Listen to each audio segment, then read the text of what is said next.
What's up, ladies and gentlemen? We are back once again here on Monday night, just after the 7 p.m. hour on November the 9th, 2020. A day where the Miami Dolphins sit 5-3 in the NFL conference of the AFC and the AFC East in number 2. We're going to break down a few things. This podcast episode, we're gonna do Miami Dolphins 5-3 midway through the season. We're gonna give our mid-season breakdown. We're gonna catch some people up and give them perspective on the season as a whole. We're also gonna, see if we can predict the future. We're gonna talk playoffs, division winner, wild card, whatever comes to mind. So we'll dive right in right now.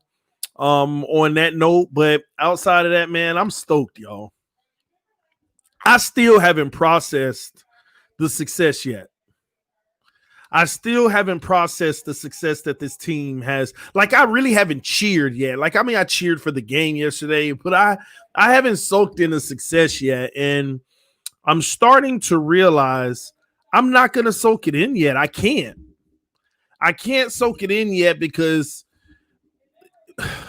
our trauma, I can't believe I'm going to say this. Our trauma as Dolphin fans run deep. The trauma that we've experienced over the last 20 years, it runs deep. And here we are looking at a really legitimate team that is competing with any and everyone, whether you're good or bad. We're blowing out the bad teams. We're competing with the good teams. And even the early flaws that we had in the games that we lost, we had a quarterback who was turning the ball over. And finally, like, legitimately, it's almost like you could check the box that your team is a contender. But the trauma we've been through over the last 20 years, I'm excited and numb at the same time. I don't know what it is. I don't know what it is. And it's almost so nerve-wracking that it's like, we got to beat the Chargers and be like, I still don't know what it is. We got to beat the Broncos. We got to beat the Jets, and we got to beat the Bengals and end up 9-3 and still feel like I don't know. Like, not until we know we just won the game that guaranteed our playoff spot clinched, I don't think I'm going to actually feel the full impact, because my heart and my soul cannot take, like, let me give you an example. I refuse to be a Cowboy fan. And what I mean by that is I refuse to go through what the Cowboys went through the last 10 years. Like, at least in the last 20 years, the Dolphins, they may have given you some teaser seasons, but most of them, we're losing. We're not going anywhere. But I don't want to be like the Cowboys over the last 10 years. Like, every year, the very last game decides whether they get in or not. And even if they get in, every year, the first round, they get bounced. Like, they take you all the way to the end. Just to let you down. I can't have years taken off of my life like that. I've already taken so much pain from my team that I can't allow that to happen. So I think it's a positive, though. Why? Because it puts me in the same mind state as the team. The Mamba mentality. We haven't done anything yet. We've won 5 games and lost 3. There's teams that have won 5 games and lost 3 at the midpoint of the season and ended the season literally 11-5. Didn't win another game. So I love the feeling that I have, because this is the feeling that the team has. They celebrate the win, and the very next day, we haven't done anything. Did it say that we clinched the playoffs? Did it say that we have a playoff berth? No, we haven't done anything. And I love this thought process of mine right now, because I'm coming into it. Why? Because it's about time that we act like this. It's about time that we put some respect on the game of football and not treat things like they're just a given. It's time to really respect this game and understand and appreciate your victories, but also know not to take it for granted, not to get too high and not to get too low. I'm starting to feel like there's only one true moment to celebrate in the NFL, and that's after you hoist that Lombardi. Nothing's wrong with the immediate celebration of winning a game and celebrating that night and maybe a little bit the next day. But after that, it's back to business. If you're not hoisting that Lombardi, then what are you doing it for? That's what it's about.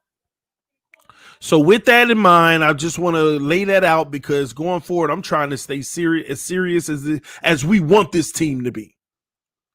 We don't want this team on a Saturday before a game like, oh, we the it. And then next, they get blown off the map like Seattle just did to Buffalo, or like I'm about to say the Patriots, like the Bucs did to the Saints. These guys need to stay focused, humble, hungry, and ready to win. I'm taking this serious because something deep down inside feels like we're going to do something more than special. And even most of the Dolphin fans are going to be shocked. Something tells me deep down inside, all this fandom homerness that I gave y'all early in the season. Oh, this guy is stupid. He thinks that they actually have a shot to win a Super Bowl. Something tells me deep down inside that we're going to do something special. I don't know what the constitution of special is. I don't know if that's wild card, playoffs, playoff win, AFC championship, super. I don't know what it is, but something deep down makes me feel like we're going to do something special. Something very special. And all that stuff that I said earlier in the season, we're going 13-3. We're going 11-5 at the worst. And people laughed me out the gym. Are they still laughing now? They still feel like we're not going to do anything to end the season.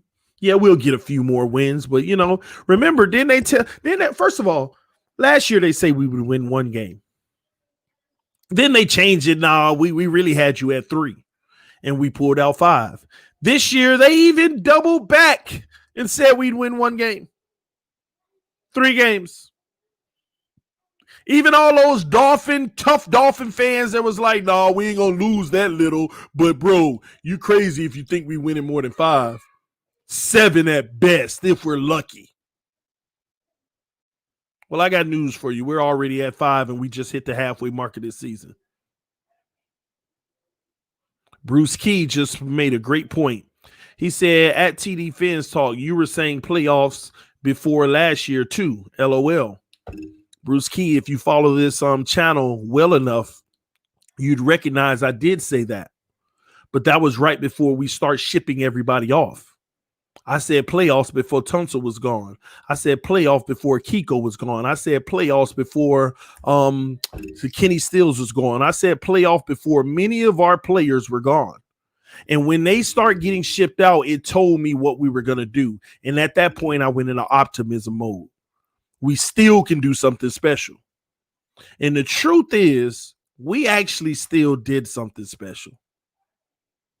Whether you want to acknowledge that or not, last year, what we started to establish at the end of the season was special. You know why? It's carrying over into this season. I told y'all this earlier this season. If we pick up where we left off last year, we'd be all right. And the truth is, we actually did pick up where we left off last year. How did we pick up where we left off, TD? We were winning games at the end last year. We were losing them this year, early in the season. But we weren't losing them like we were last year.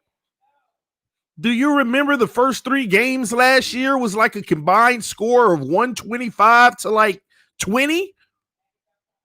It was like 125 to 20. I'm guessing the total, but that's about where it was, somewhere around there. It was like 125 to 20, the first 3 games.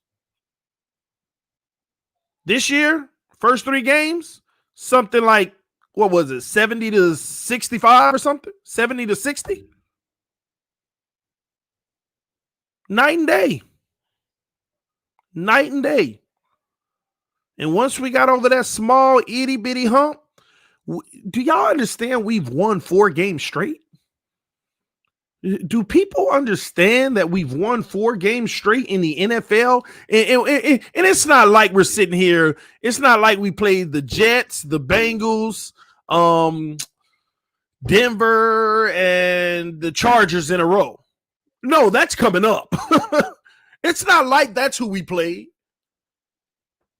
We played some really tough teams. San Francisco was a tough team. We blew them out. The Jets, easy team. We did it right. Left them with 0 points on the board. The LA Rams, it's not an easy team to beat. Dominated. And we finally played the Arizona Cardinals, and I've been telling y'all, why not us? Why can't we beat the Cardinals? Bro, you done lost your mind if you think you're going to beat the Cardinals. They got D-Hop too. This is what they said to me. They got D-Hop too. You might as well mark that down as an L. And what did I do? I was trying to be fair. And I said, you know what? Let's put it as an L. I say we can win, but you know what? If y'all want me to give you the feeling of being fair, then we'll mark that one as an L. Ladies and gentlemen, we just got a W in a slot that we marked as an L. That goes a long way. Do you realize we've played the entire NFC West? One of the best divisions in football? And listen, this is what actually upsets me about it. This is what upsets me about it. Come on, y'all. Y'all know we should have beat the Seattle Seahawks. Y'all know we should have beat the Seahawks. Ryan Fitzpatrick, 0 touchdowns and 2 interceptions is why we lost. Everybody knows it. Y'all know we were supposed to be. We were dominating the Seahawks. Truth be told, his defense was playing great against Russell. We were winning most of the games, but we get field goal after field goal because Ryan Fitzpatrick making all these dumb mistakes. That was the same game that after that, I was saying, what's the purpose of having them? Why we ain't putting 2 in? At least let's find out what we have at a bare minimum. That's the same game I went off on that rant. Y'all remember? That's the same game I went crazy on that rant. Ryan Fitzpatrick blew it. Same game. No reason why Seattle should have beat us. But I left that game optimistic because I know that we should have won. Y'all know we should.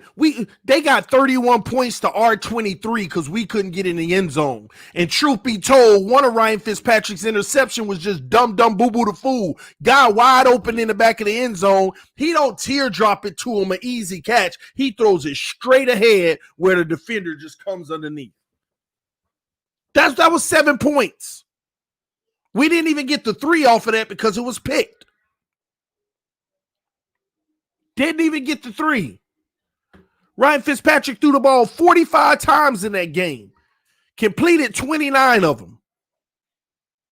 But a lot of it was in trash time at the end of the game. Man, that made me mad. Everybody knows we should have won that game. We should have swept that division. We should have swept that division.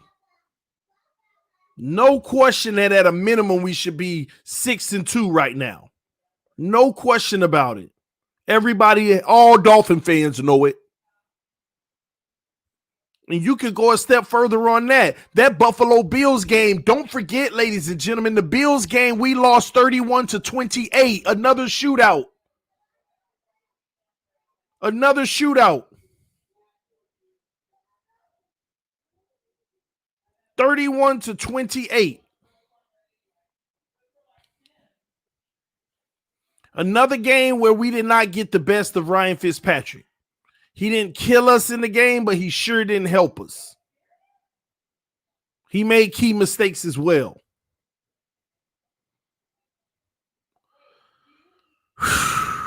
And do not bring me to the New England Patriots game. I'm sitting here going back in time and looking at these stats. We lost 21-11. Stagnant offense.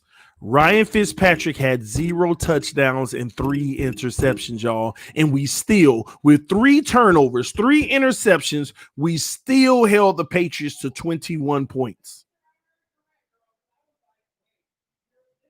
Still held them to 21 points. 3 interceptions, y'all, we gave up. And we still held them to 21 points. So I want to ask y'all, all y'all people who were getting on me, TD, stop calling for Tua. You just want to see him fail. Why would you want Tua to come in now? That was why I did earlier. You're not learning nothing holding a clipboard. Let me tell y'all something, ladies and gentlemen. The first 4 weeks of him holding that clipboard, he ain't learned nothing. Watching Fitz. Truth be told, he should have been in week 1. He should have been in week 1. And it doesn't matter if the result would have been different. He just should have been in week 1. Period.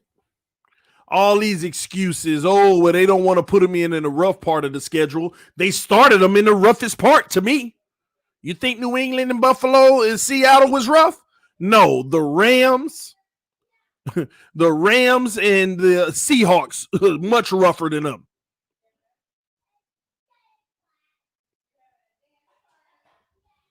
Come on, man. We could have been in a much better position, but we take what we have.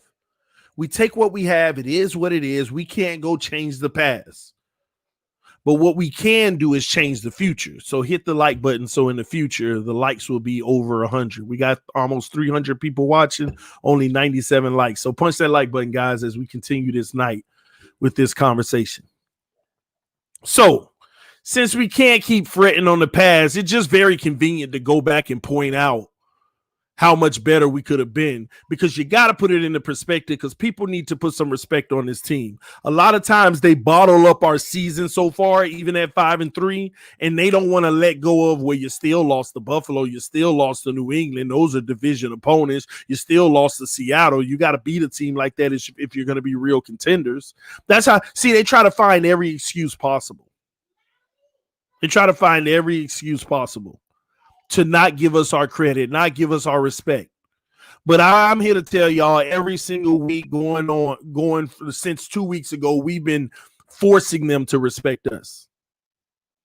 We've been forcing the media to respect us. See, once you got the media's respect, you have the narrative. See, let me tell y'all a secret about the game, sports, okay?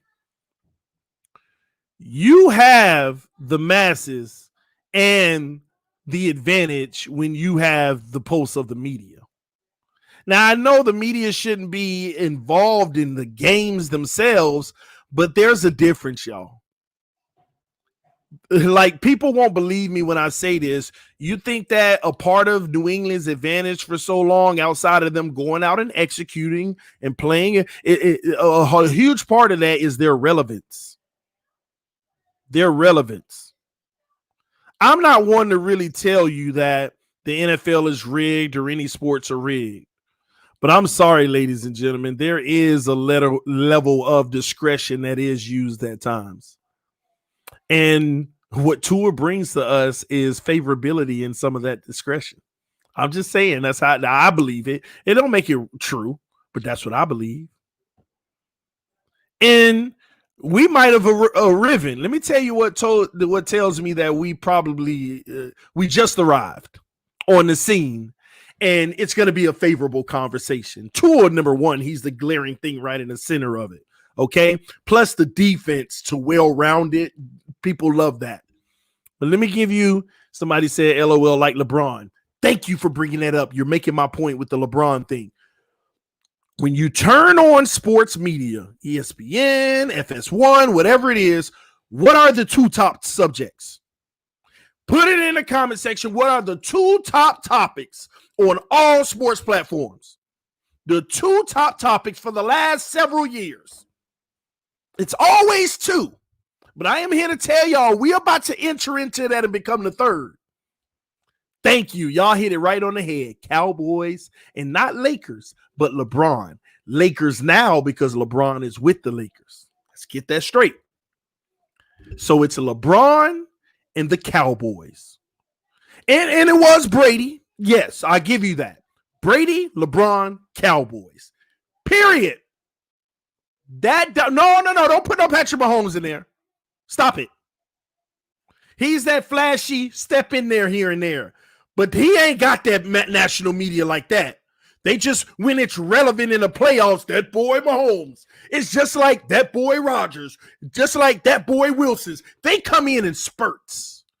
Let me tell you the element of what you need to be one of those main forces. Not Jackson. He in that conversation too. Oh, that boy Jackson. Oh, that boy Watson.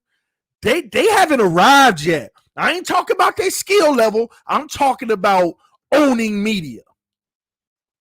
There's a few things that you require to own media.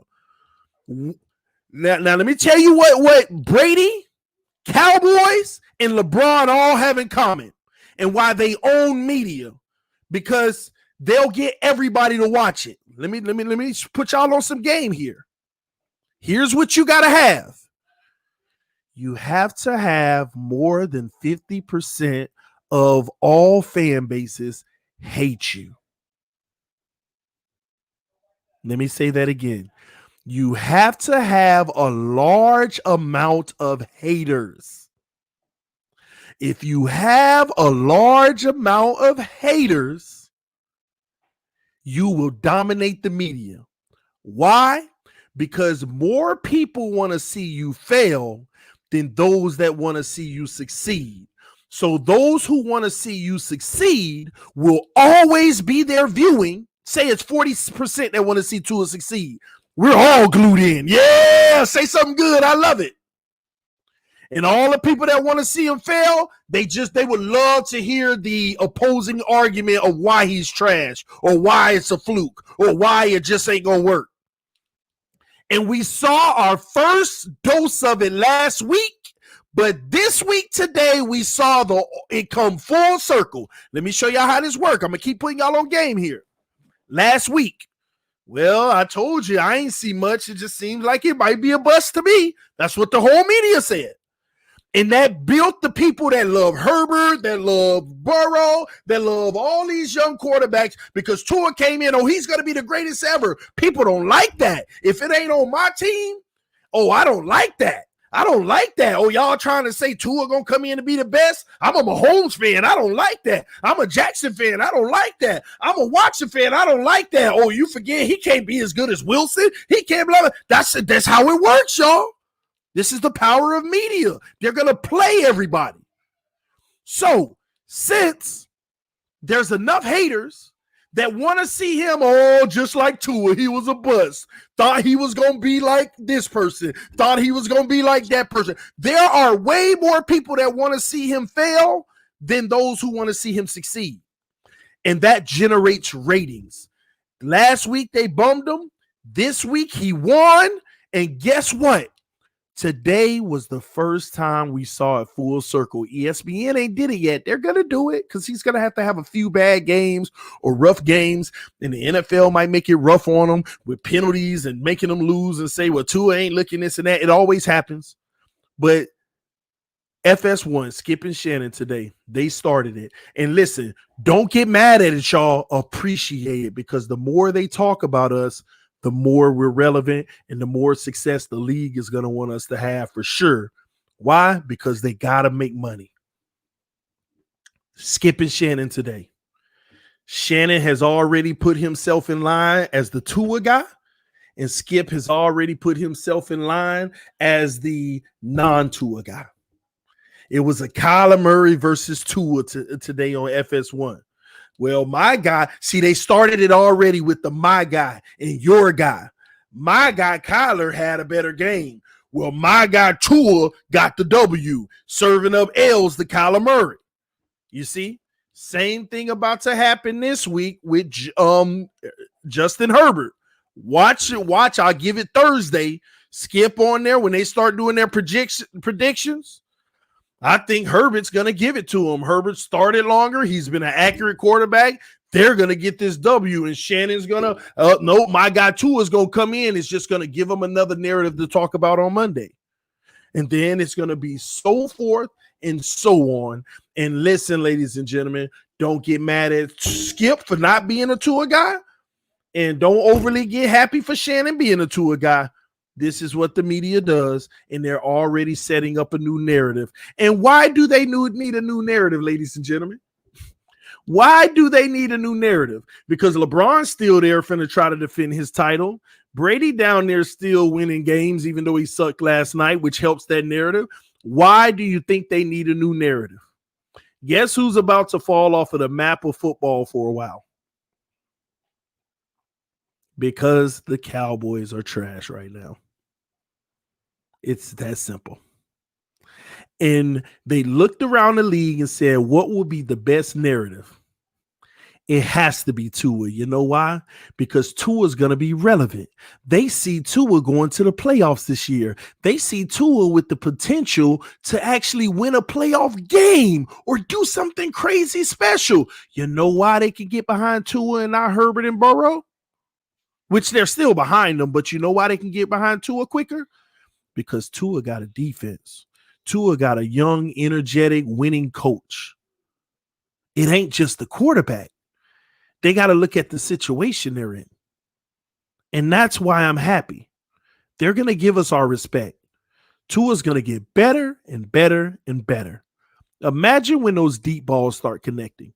See, y'all got to understand, we haven't even really connected on the deep ball yet. The one to Preston Williams was it. We haven't connected on no deep balls. When them deep balls start dropping, it's 300 yards a game. It's 3 touchdowns plus a game. It's the conversation now. This guy came all the way back and became the rookie of the year after not starting his first 5, 6 games. It's, oh my gosh, Tua done led him to possibly this in the playoffs, and now he's going to the Pro Bowl. Rookie year after not even playing a full season. Potentially. It's Tua winning a Super Bowl his rookie year, maybe. I don't know. Don't beat me up. But who knows? But you got to get behind that. You got to get behind that possibility. This team is poised. Y'all don't understand what we built.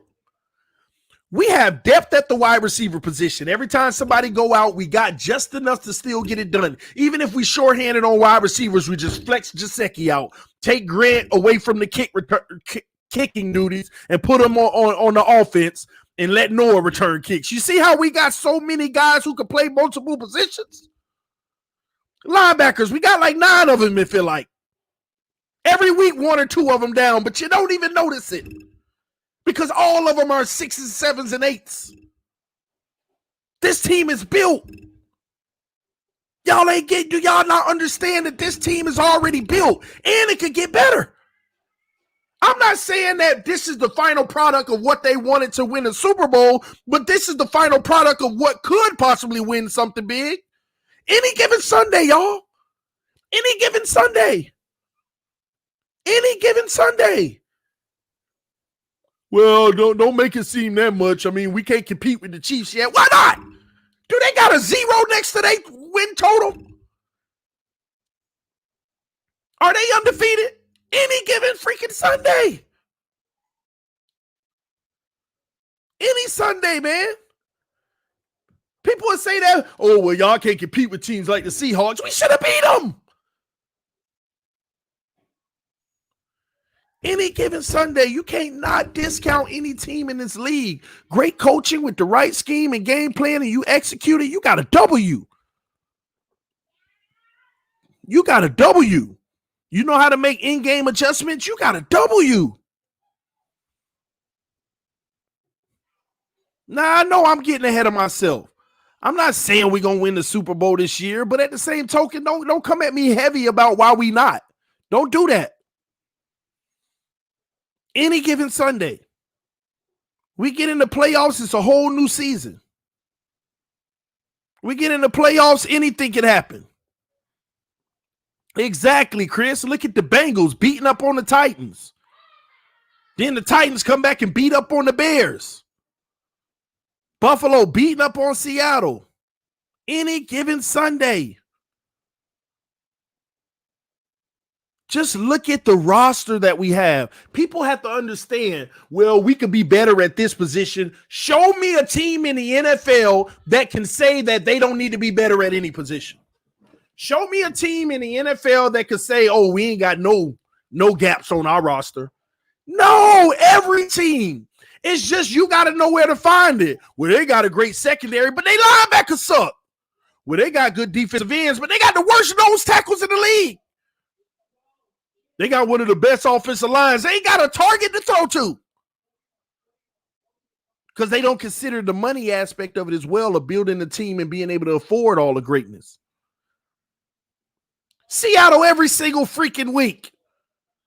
They put up all these points, but they can't stop nobody from putting up points. Seattle.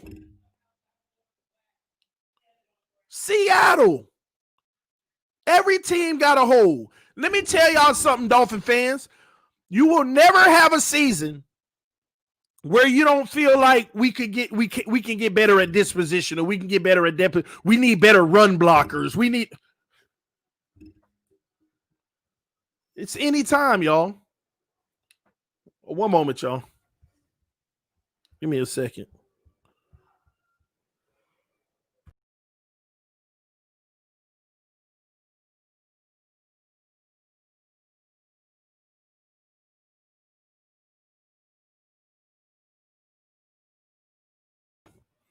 My bad, y'all. Y'all give me a second, man. I'm gonna stop the stream right here as part one. I have to go take care of something really fast, a little emergency. We all good though. We all good. Just got to take care of something, and I'll be right back. This is TDPHINSTALK, home of the real Miami Dolphin fans. Thank y'all so much, man. But we're gonna get back in, man.